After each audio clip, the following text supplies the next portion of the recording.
Evening, everyone. It's Sunday night, and I'm just giving you an update on the gold. I didn't do any all week because it wasn't a lot of action there.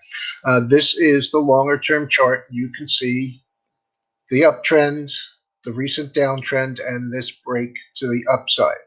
I'm still concerned that this area in here might be a bear flag, but let me open this up and you can see it a little more clearly.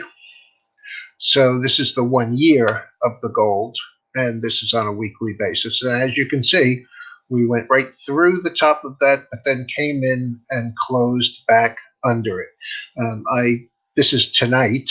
We're up about $6 tonight, not anywhere near the high for last week, which was 1270, but we are 1263.80.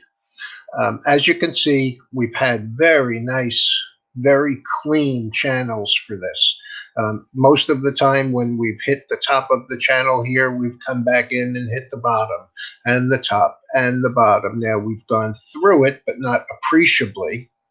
And we may, in fact, pull back into here, or we may just break to the upside and go higher. My concern here would not really be evident until about the 1275, 80, 85 area right in here. But it looks like it could easily get there. The numbers this past week were not particularly conducive to it. Or we did have a raise in interest rates, and there was some concern about inflation, but it just has not shown up in any meaningful numbers.